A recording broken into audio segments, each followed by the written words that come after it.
All right, we're going to be continuing our Bible study here in John chapter 19. We're going to go to John 19. We're going to go 1 through 16. John 19, verses 1 through 16. So then Pilate took Jesus and scourged him. And the soldiers twisted a crown of thorns and put it on his head, and they put on him a purple robe.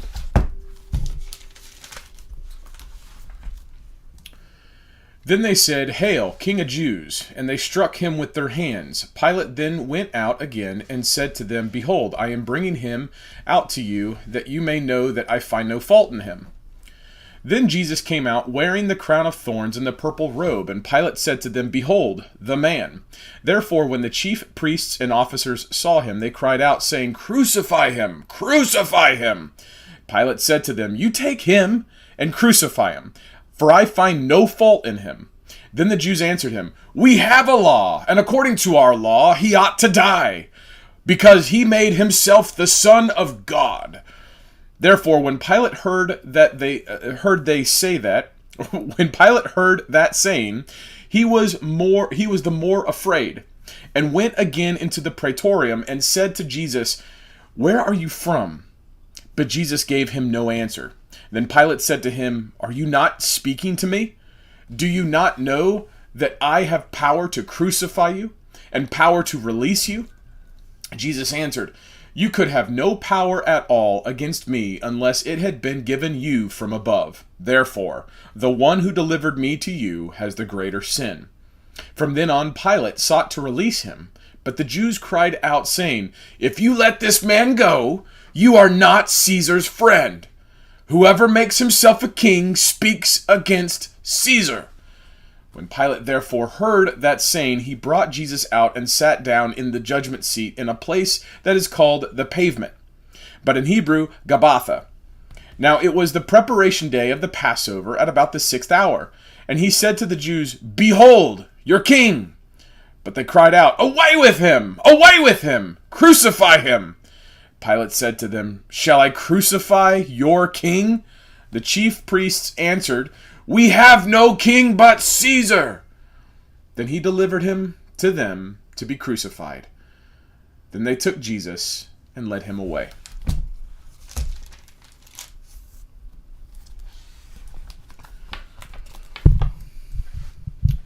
This is a continuation of chapter 18, when Barabbas has just been released to the Jews, to the Jews. So Pilate took Jesus and scourged him. Now Pilate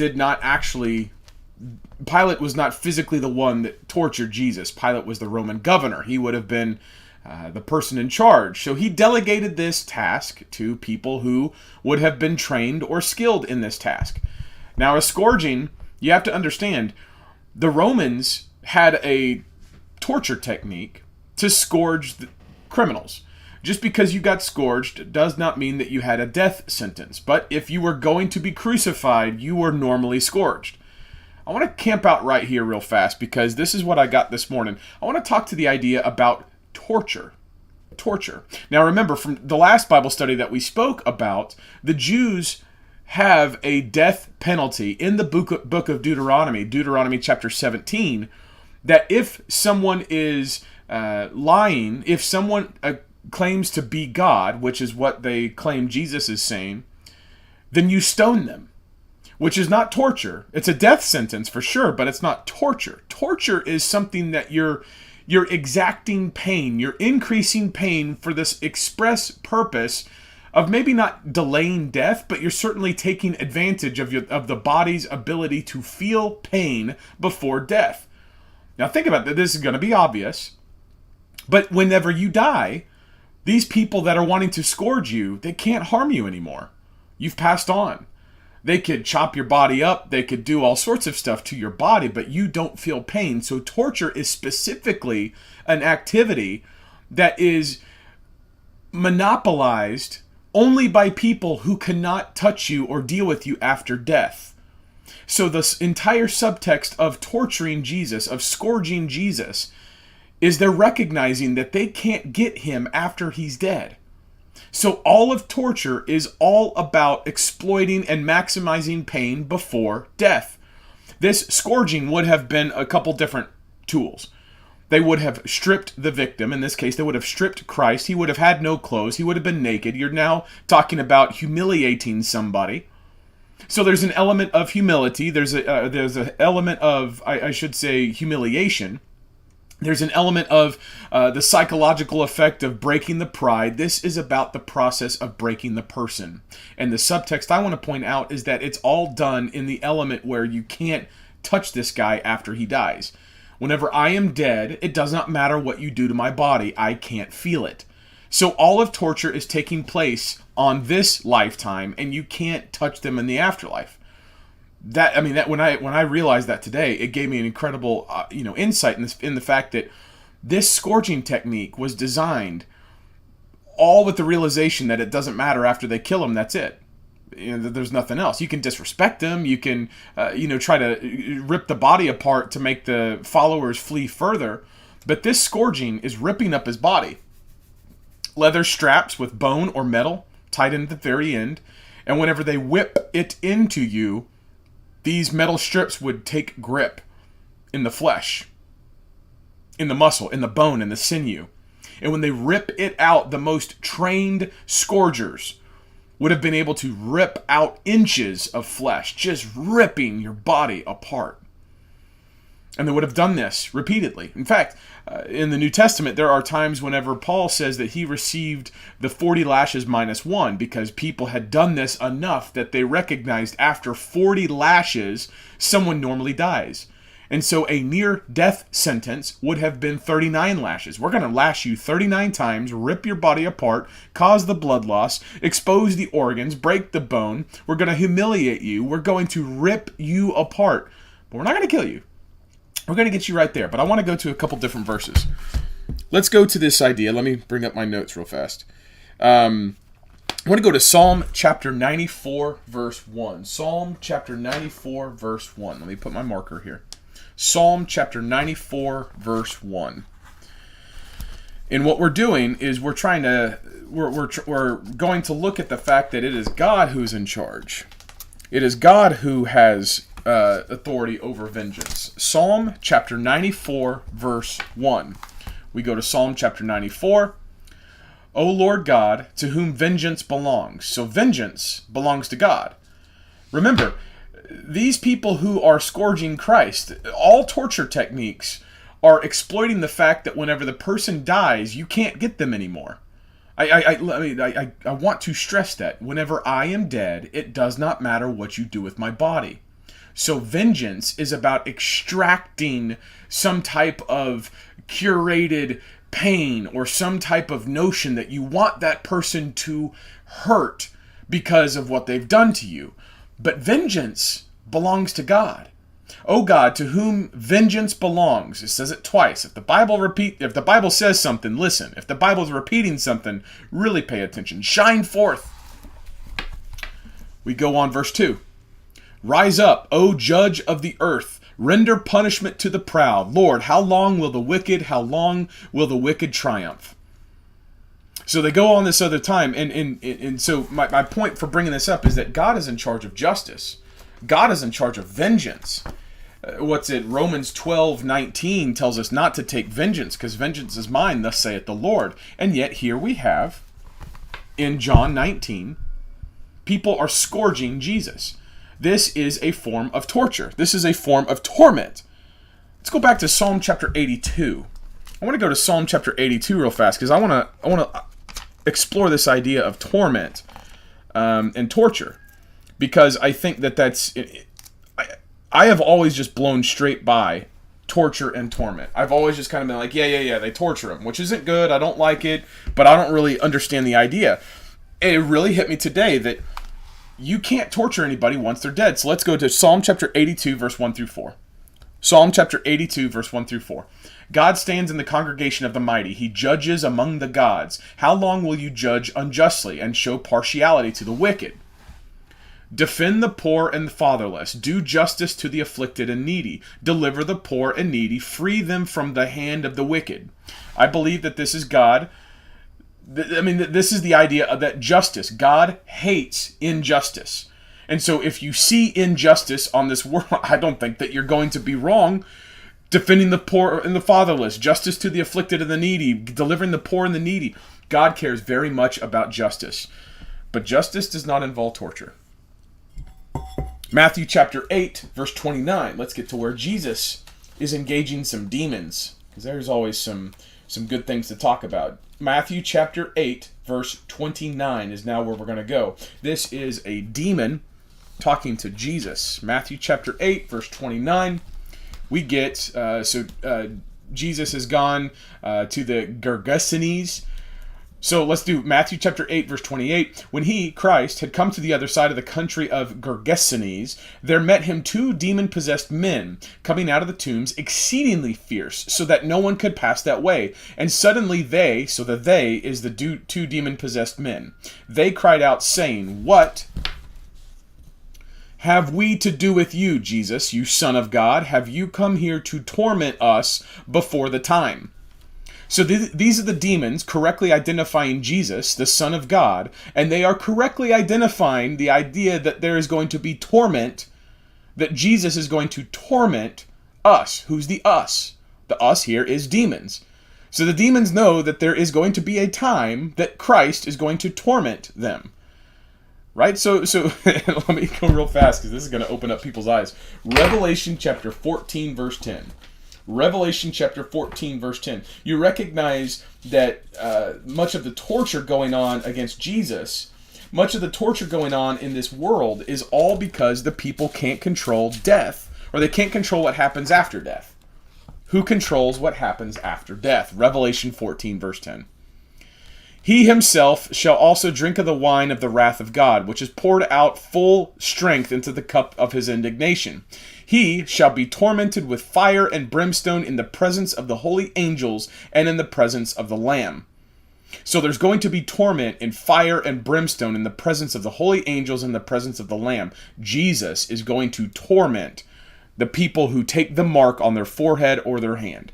If you reject Jesus, if you are his enemy, if you choose other gods, if you're taking the mark on your forehead or your hand, Jesus will torment you.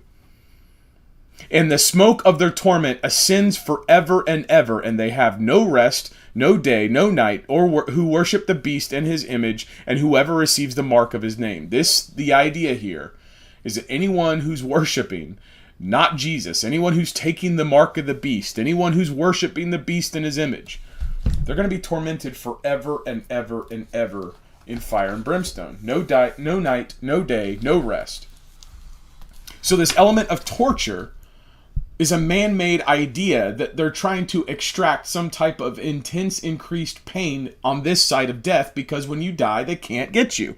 I think I've made that pretty clear. But this is what they're trying to do to Jesus, and Jesus is not guilty. So they're trying to get him before death to maximize his pain. That should just really kind of spike the football about how evil they are. Verse 2. And the soldiers twisted a crown of thorns and put it on his head, and they put him in a purple robe. So again, these are the soldiers, and that's how we know that the soldiers are doing this. It's not Pilate doing this to Jesus. It's Pilate's soldiers that are doing this to Jesus. But it says here the soldiers twisted a crown of thorns. Now, as a former infantry officer, I assure you that whenever soldiers get the green light and they get the authority from their commanding officer, they can start to use some creativity. They can start to explore certain aspects of the mission that they've been tasked with. The Bible doesn't say this specifically, but I believe that this is the soldiers. I mean, the soldiers are twisting the crown of thorns, but I also believe it's the soldiers that are taking the mission from Pilate. Scourge this guy. They're taking the mission of scourging this guy. They understand that Christ has been accused of calling himself a king, and the soldiers are now doing what soldiers do. This is why you don't torture people. Because whenever you authorize evil elements, whenever you pervert justice, remember, the Jews have their death sentence, or they've got the justified death sentence. If they think that Jesus is claimed to be king, if they think that he's claimed to be the Son of God, if they think that he is blaspheming, then they can stone him to death. They're not authorized to torture him. In fact, there's nowhere in the Mosaic Law where you torture somebody. Torture is not a part of the law. This is one of the reasons I believe that they come to Pilate to do it. They want to torture this guy. They want to make a mockery of him, and they want the Romans to do it because they don't want to have, the blood on their hands. And so this idea of who is doing what to Jesus is a very important idea here in chapter 19. But the soldiers have so thoroughly embraced the mission of Pilate to scourge Jesus that they're now innovating, twisting a crown of thorns. You got to go out and get thorns. You got to go out and cut thorns. You got to go out of your way to go seek out a bush, get the thorns, put them in a circle, which means there would have been a conversation. Hey guys, while we're scourging this dude, what do you think about putting a crown of thorns on his head? Because screw him, right? The head has a lot of blood. It's got a lot of fluid. That's really bloody. That's going to be a really gory setting whenever you put a crown of thorns and you jam that into his head. And of course, this is the soldiers mocking Jesus, because in the Greek world, in the Roman world, you would have worn a triumph. You would have worn a crown of, what's it called? A laurel. You would have worn a laurel, which would have been a sign of your eternal power and your eternal strength and your conquest over nature and the world. If you had a laurel on your head, you would have been divine. You would have been successful. But here they are giving a crown of thorns. So it's the opposite of a laurel. The laurel is just leaves. It's showing fruit and vegetation and rich fertility. Crown of thorns. There's not anything growing there. There's nothing beneficial there. So these guys are innovating the crown of thorns and they're putting it on his head. Think of the blood. Think of the obscured vision Jesus is now going through. Are his hands free for him to wipe the blood away out of his face, or is it now going down his face? Is he now tasting his own blood? And they put on him a purple robe. This obviously is a throwout. They're insulting him. They're insulting him. Purple, the color of royalty, the crown, the idea that you're going to be a king. They're insulting him. They're not just torturing him. They're insulting him. They're trying to break him. They're also going to publicly display him because they want the people who brought Jesus to their doorstep to recognize he's been thoroughly defeated. And the idea is that if Pilate, who's in charge of the bread lines, right, he's in charge of the supply chain. Pilate doesn't care about the Jews. He cares about a peaceful, docile, secure supply line from Egypt to Italy. So Pilate is doing what he can. He's doing what he thinks he should. His soldiers are embracing that mission. If the soldiers are putting the crown of thorns on a dude, and if that keeps the bread supply secure, and they don't have to go to war, and they don't have to go, do more killing or fighting, then wouldn't you think about it from the soldier's perspective that it's really worth it to demean and psychologically break and publicly humiliate this guy who's being alleged as the upstart insurrectionist? That's what's going on. Put the purple robe on him to make fun of him, to humiliate him. Here we go. Then they said, "Hail, King of the Jews." Now they're mocking him. And they struck him with their hands. I want to go to Isaiah chapter 50, verse 6. Isaiah chapter 50, verse 6. If you read your Bible, you let your Bible talk to you, there's so much richness here. Isaiah chapter 50, verse 6. Isaiah chapter 50, right there. Verse 6. And here we're going to say, "I gave my back to those who struck me." So there's your scourging. "And my cheeks to those who plucked out the beard." I have a beard. I can't even imagine people ripping the hair out of my face. "I did not hide my face from shame and spitting." They're spitting in his face. They're ripping his beard out. They're striking his back. "And he gave it to them." I gave. They did not take. They did not compel. They did not exploit. He gave them this. Go back to John 19.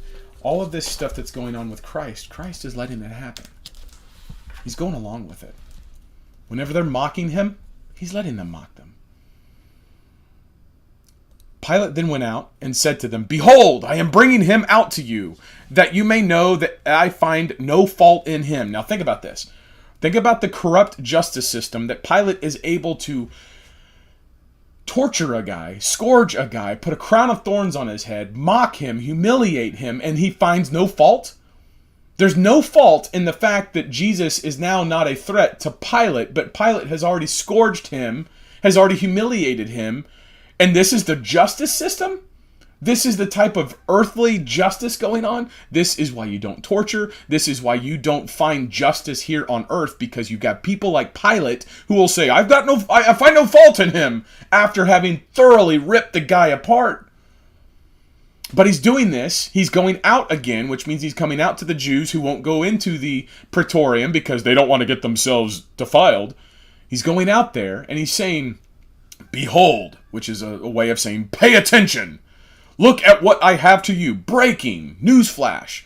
I am bringing him out to you that you may know that I find no fault in him. So Pilate knows that Christ is innocent. And Pilate is trying to say to the entire people here that Pilate finds no fault in him. He is done. Now think about this real fast. Pilate's supposed to be the governor. Pilate is the representative of Caesar. Pilate just took a guy, found no, quote unquote, found no fault in him, scourged him, put a crown of thorns on him, mocked him, and is now parading him out for public humiliation. Pilate, in his mind, is saying the insurrection is done. If anyone found themselves following Jesus, they are now seeing a guy that's been scourged, mocked, have his beard ripped out, face spat on, he's bloodied, he's got the crown of thorns, and now we're mocking him. Which means that if I'm following Jesus at this point because I think that he's going to have an earthly kingdom, I'm not going to follow him anymore. You kidding me? The dude's humiliated.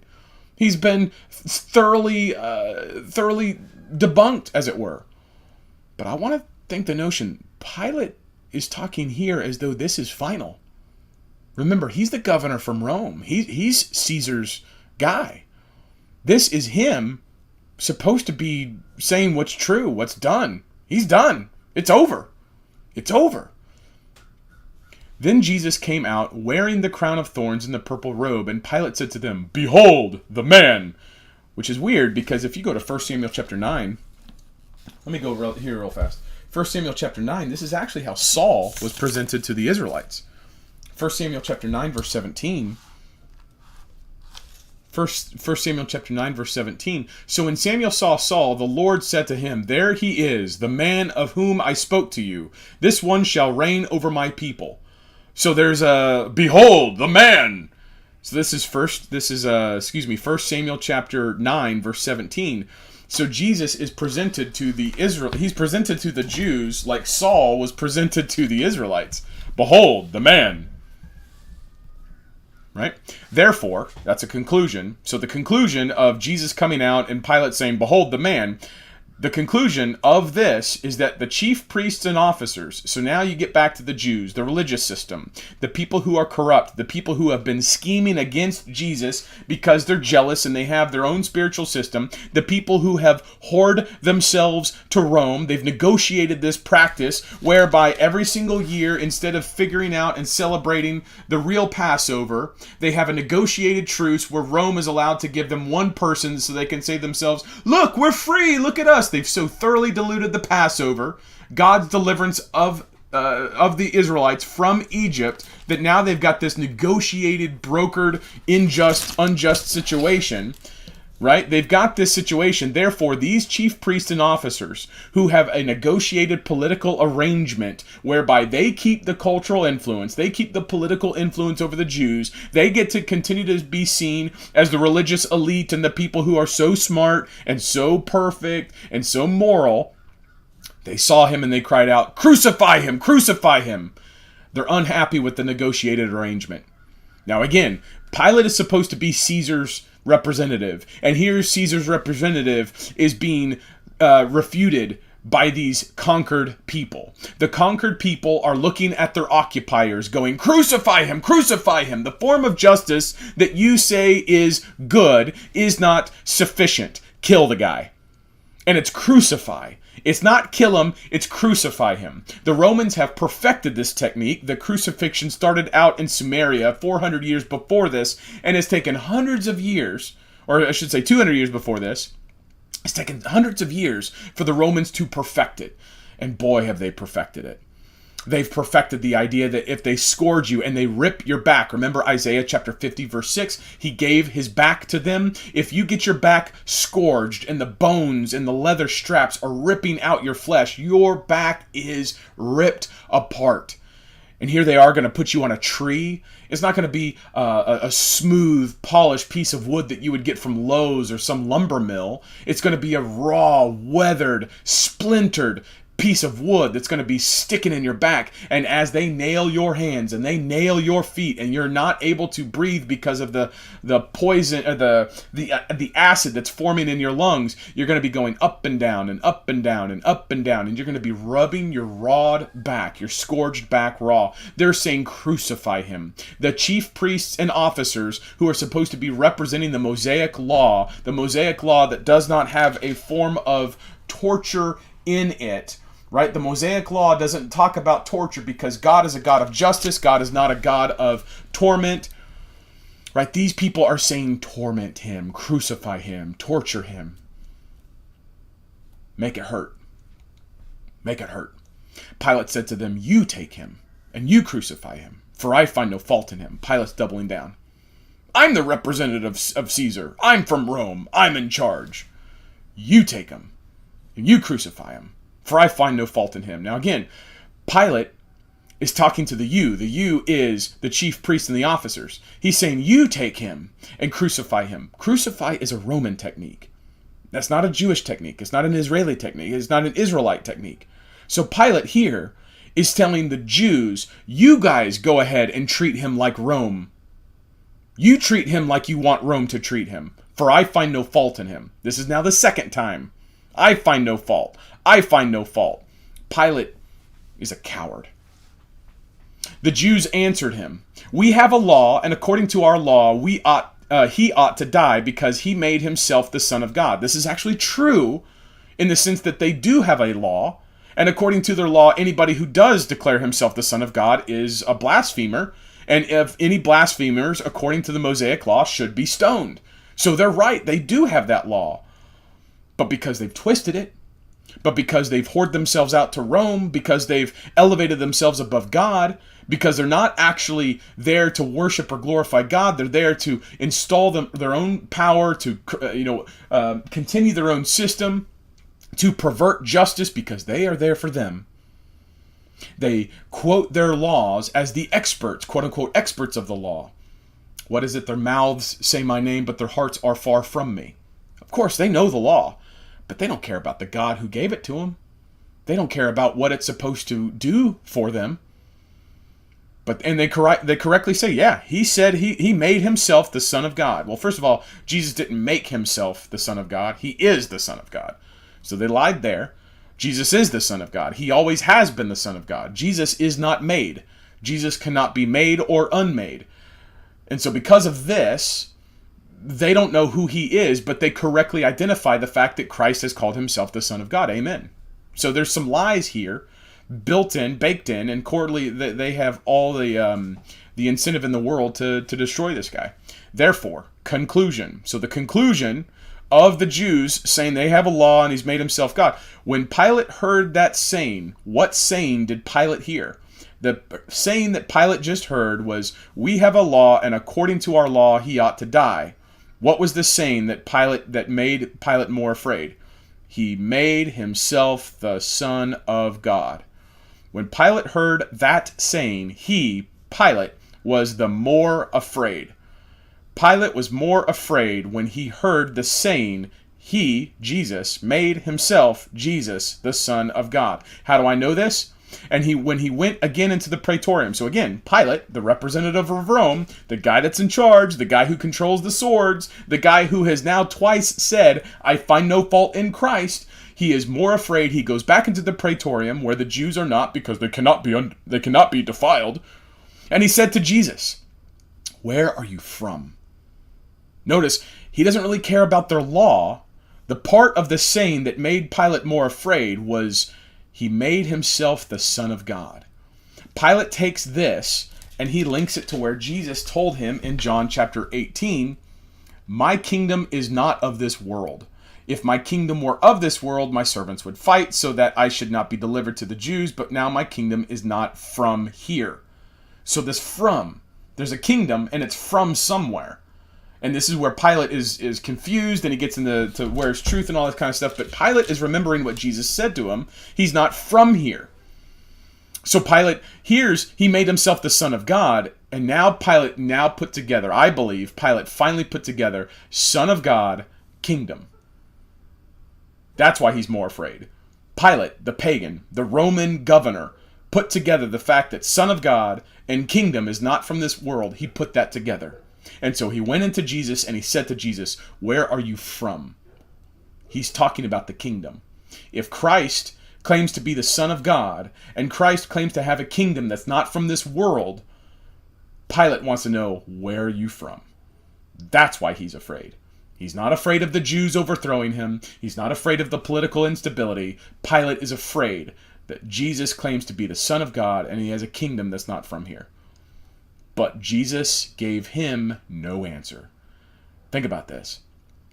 Pilate, now afraid, because he hears that Jesus is claiming to be the Son of God, and he has a kingdom that's not from here, goes back to Jesus. Where are you from? Now think about this. Jesus is wearing a purple robe. Jesus has been scourged. Jesus has had his beard ripped out. Jesus has had his face spat on. Jesus has a crown of thorns. He's bloodied. He's broken. He's beat. The soldiers have been crying out, "Hail, King of the Jews!" This is a humiliated man. This is a tortured man. This is an insulted man. And here is the representative of Caesar, the person in charge of the area, the guy who controls the gun, controls the swords, I should say. He controls the swords, and he comes to this tortured prisoner, and he says, where are you from? Because he's afraid. Where are you from? But Jesus gave him no answer. That is a boss move. That is a God move. That is a move where Jesus is looking right at him. And you can think, Pilate has all the information he needs. Pilate knows that Christ is calling himself the Son of God. He knows from his previous conversation that Christ has said that his kingdom is not from here. Now remember, go back to John chapter 18. Whenever Pilate asks, "Are you the King of the Jews?" Jesus answered him, "Are you speaking for yourself about this, or did the others tell you this concerning me?" Remember, Jesus' first response to Pilate was about Pilate as a person, as an image bearer of God. That there is a claim that Christ, being the King of Jews, has an individual application to Pilate. And that's because Christ came for the eternal salvation of all people. And so Christ is asking this question, are you asking this for yourself, or did the others tell you this concerning me? So Pilate didn't make this connection the first time because he's just thinking, King of the Jews, that's an earthly insurrectionist. We need to put this guy down. This is what I'm here to judge. But here you have Pilate finally put it together. He finally put it together that this guy, Christ, is claiming to be the Son of God. He's got a kingdom. It's not from here. Pilate's afraid and goes, where are you? And Jesus doesn't give him an answer. Pilate's scared. Then Pilate said to him, are you not speaking to me? Do you not know that I have power to crucify you and power to release you? Crucified. That's the worst punishment. It would have been obvious. You could have seen these bodies staked and crucified as you walked by. It would have been a well-known, publicly established fact that Rome crucified really special prisoners, and when they do it publicly. People would have been screaming out. And so whenever Caesar said, "Do you not know that I can crucify you?" He's assuming Jesus has the human experience as someone who's in an occupied Rome, as someone who has witnessed crucified people. He's appealing to Christ's human experience. You do know that I can crucify you, right? You do know that crucifixion sucks. You do know it's painful, right? You've seen it before. I've left people out on the sides of the road. I've left them out there for days screaming out. You know that, right? And you know that I'm the guy that can do that to you, right? So Caesar is taking his fear, where he's linking the fact that Jesus is the Son of God and Jesus is from a kingdom that's not from this earth, and he doubles down whenever Jesus doesn't speak to him. He hardens his heart. He hardens his heart and he says, don't you know that I have the power to crucify you? See, whenever Pilate got afraid, he appealed to what he thought he had control of. Pilate believed that he had the power to crucify Jesus, and so that's what he appealed to whenever Jesus didn't answer him. Jesus isn't answering him, and so Pilate appeals to what he thinks is the most influential thing that he has, which is the power to crucify Jesus, which again is suggesting that torture, that the torment, that the scourging of somebody, after you kill them, you can't harm them. After you kill him, you can't touch him. And so Pilate here is leveraging, he's hostaging the fact that Christ is still physically alive against Christ, thinking that Christ is going to say, well, I've seen a bunch of people being crucified by Rome before. I know that it's bad. I'm currently scourged. I have a crown of thorns, a robe. People have ripped up my beard. I can only imagine how much more horrible it will get. And now Pilate is appealing to that power. I have the power to crucify you and the power to release you. Don't you know that I can make things either better for you or bad for you? You should talk to me. Jesus answered, you could have no power at all against me unless it had been given you from above. You, Pilate, could have, which means he could have no power, which means he does have power. He could have no power. So there is a time, or there can be a time. There could be an instance where no power at all against Jesus could exist. And we'll get to that here in a second. You, Pilate, could have no power at all against me unless it had been given you from above. Which is Jesus saying, you, Pilate, do have power against me, but the only power that you have, the power to crucify Jesus, is given to you from above. Which is Jesus' way of saying all power is distributed by God, and it comes from above. All power. So any power that you have, whether that's the power to crucify somebody or the power to say nice words, the power to do whatever, it's given to you from above. Therefore, conclusion. So the conclusion of this statement that Pilate can't have any power against Jesus unless it's coming to him from above, the conclusion, therefore, the one who delivered me to you has the greater sin. So the idea is that the one who delivered me to you has the greater sin. Who delivered Christ to Pilate? Caiaphas. The Jews. The people who are supposed to be following God's law. God's chosen people. These leaders, these perverted leaders, these people, these corrupt leaders, they have the greater sin. You could explore that. The greater sin would be the fact that they have the knowledge of God. They've got the Torah. They've got the culture, the tradition. They've got the heritage. They've got the blood relationship. They've got all of that. So that's the greater sin, is to be that close to God and be so perverted that you deliver him up for crucifixion. But Jesus still says they have the greater sin. So there's elements, there's degrees of sin. We could camp out there, but we won't. From then on, Pilate sought to release him. From then on. What's the then on? Jesus talking. Jesus clarifies this issue is about sin. Has nothing to do with crucifixion. Basically, he's talking right past Pilate's threat. He's talking right past Pilate's appeal to power. Pilate, you think that as the governor of Rome, the governor on behalf of Rome, the governor of Judea, you think that the greatest thing that you've got is crucifixion over me? That's your power play? Jesus talks right past it and identifies the issue, sin. They're talking two different powers. They're talking two different structures. One is talking the physical ability to torment somebody as a means of political control. The other, Christ, is talking about the one thing that all people suffer from that prevents them from coming to God. Apples, oranges. From then on, Pilate sought to release him. Why did he seek to release him? Because Pilate understood the dynamic. Pilate now understands, I'm threatening him with physical violence, crucifixion, suffering, and political control. Jesus is telling me I'm a sinner, and his kingdom isn't from here. Pilate is looking right at the truth.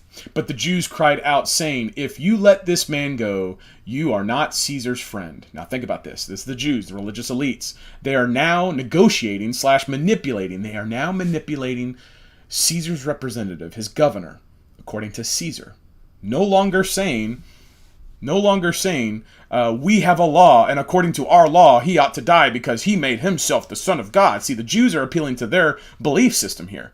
And Pilate's hearing it, and he's like, okay, yeah, I get this. And he's more afraid because he says he recognizes Jesus' claim to be God. Pilate has more fear of Jesus being the Son of God than these Jews do, because these Jews are now talking about the fact that they're now manipulating Pilate. They're leveraging Pilate. They're hostaging Pilate against Caesar's wrath. So now Caesar is sitting here going, I'm going to torment you. And here's the Jews saying, if you don't kill this dude, we're going to rise up. And if we rise up, Caesar's going to get mad. And if Caesar gets mad, he's going to come to you. That's what they're doing. They are assuming that they are going to be able to cause sufficient insurrection to disrupt the peace of the supply lines there in Judea from Egypt to Italy, the thing that Pilate really only cares about. They're going to upset stuff.